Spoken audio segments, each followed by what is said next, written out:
Selamat datang pemirsa, Pasuruan Info hadir di pekan libur Anda bersama pembawa acara yang akan memberikan berita-berita top 5 minggu ini. Dari pensiunan guru enggan tinggalkan rumah dinas, hingga warga Sumeneb meninggal di kamar kos Purwosadi. Inilah berita-berita yang akan kami sajikan.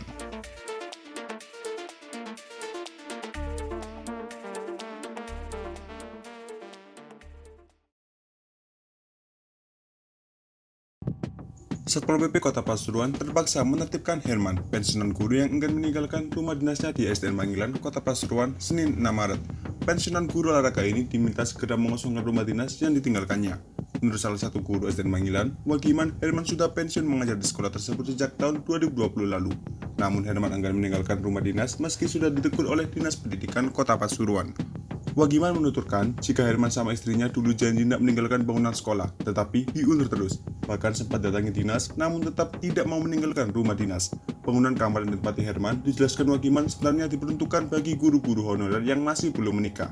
Namun sudah sekitar 3 tahunan kamar tersebut tidak difungsikan sebagaimana mestinya karena ditempati Herman dan istrinya. Alhasil sikap Herman membuat pemerintah Kota Pasuruan geram. Dia mengungkapkan jika sebenarnya Herman punya anak yang punya rumah di perumahan. Biasanya saat jam sekolah dia tidak ada, tetapi saat jam pulang sekolah ia kembali ke rumah dinas. Sementara itu, Kasatpol PP Kota Pasuruan Nur Fadoli mengatakan sebelum melakukan penertiban ini pihaknya sudah melayangkan surat peringatan sebanyak 3 kali kepada Herman. Namun, surat peringatan tersebut tidak digubris oleh mantan aparatur sipil negara guru tersebut. Alhasil, Satpol PP pun harus melakukan tindakan tegas. Tidak hanya diminta meninggalkan rumah yang sudah ditinggali bertahun-tahun, namun badan-badan pasangan suami istri itu juga dikeluarkan paksa. Dia menguraikan jika ini sesuai dengan Perda Aset Daerah Nomor 1 Tahun 2021. Bangunan tersebut dikosongkan karena akan difungsikan untuk kepentingan sekolah.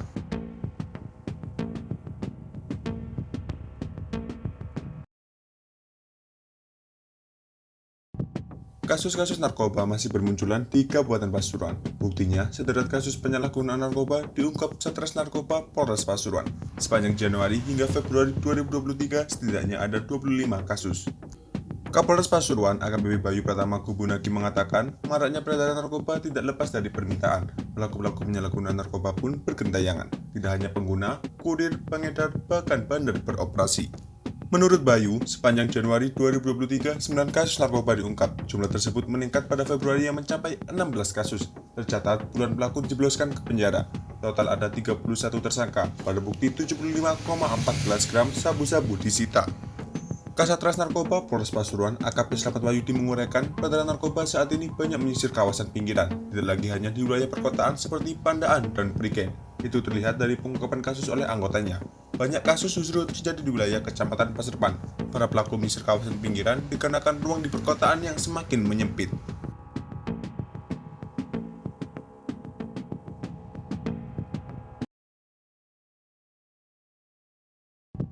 Ketua DPRD Kabupaten Pasuruan, Sudiono Fauzan mengirim surat ke Kapolri terkait tambang ilegal di Kabupaten Pasuruan. Surat ini dikirimkan pada Senin 6 Maret lalu. Dalam suratnya, Sudiono juga menembuskannya kepada Ketua KPK, Menteri Lingkungan Hidup dan Kehutanan, dan juga Menteri Agraria Pertanahan Nasional atau Badan Pertanahan Nasional. Dalam suratnya, terdapat 3 rekomendasi. Yang pertama, yakni meminta Kapolri untuk menindak tambang ilegal. Selanjutnya, pada poin kedua, Dirjen Panggilan Akrab Sudiono merekomendasikan agar pemerintah provinsi menutup tambang ilegal dan mengkaji ulang. Lalu pada poin terakhir yakni untuk Pemkab Pasuruan lebih ketat dan selektif dalam memberikan rekomendasi izin pertambangan. Pada Rabu 8 Maret, Dirjen mengatakan bahwa intinya dia berharap kepada Kapolri melalui jajarannya untuk melakukan penindakan, termasuk tambang ilegal dan juga yang merusak lingkungan. Menanggapi hal tersebut, aktivis lingkungan Lujeng Sudarto mengapresiasi langkah dari Ketua DPRD Kabupaten Pasuruan. Dia dan anggota LSM lainnya mendukung karena itu merupakan langkah strategis Dewan sebagai wakil rakyat.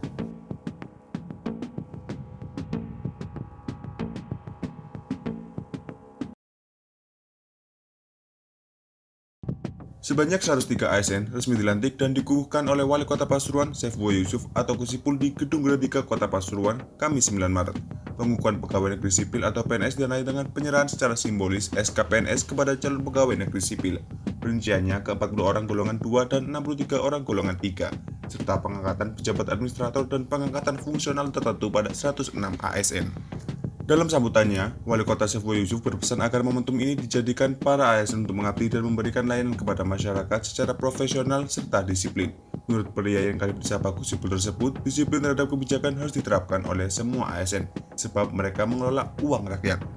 Selain disiplin, Gusipul juga mengingatkan tentang etika yang harus dipegang teguh oleh tiap-tiap ASN. Kedua hal itu menjadi faktor penting untuk mewujudkan RPJMD dan visi misi yang diusung kepala daerah. Terakhir, Gusipul mengajak seluruh jajarannya untuk menjaga dan meningkatkan prestasi yang telah berhasil diraih oleh Pemkot Pasuruan. Salah satunya, pertumbuhan ekonomi di mana Kota Pasuruan menjadi yang terbaik di Provinsi Jawa Timur dengan peningkatan 6,24%. Turut hadir dalam pengukuhan tersebut, Wakil Wali Kota Pasuruan Ade Wibowo, Sekda Kota Pasuruan, Kepala OPD, dan Camat.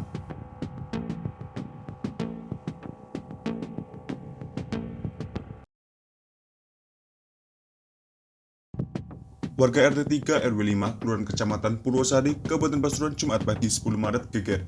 Itu setelah seorang laki-laki ditemukan meninggal di kamar kosnya. Korban dikenali bernama Imam Ghazali, 52 tahun, asal Bruto, Kabupaten Sumeneb. Korban ditemukan pemilik kos sekitar pukul 6 pagi. Saat itu jasad korban sudah mengeluarkan bau tak sedap dan kondisi bengkak. Abdul Muklis, putra pemilik indekos, menjelaskan posisi korban terlentang di kamar kosnya saat ditemukan, dan pintu kamarnya tertutup.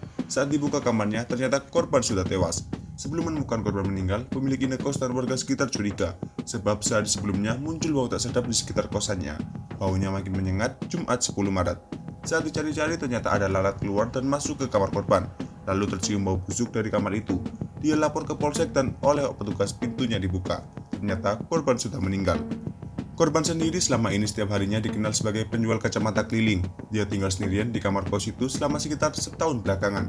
Abdul Muklis juga memberikan keterangan jika 3 hari terakhir dia tidak melihat korban. Jenazah korban sendiri dievakuasi menggunakan ambulans dari Puskesmas Purwosari, kemudian dibawa ke kamar mayat Rumah Sakit Bayangkara, Porong, Sidoarjo. Kapolsek Purwosari Ibtu Johannes menjelaskan pada tubuh korban tidak ditemukan tanda-tanda kekerasan. Dia diperkirakan sudah 3 hari meninggal. Kematiannya diduga karena sakit.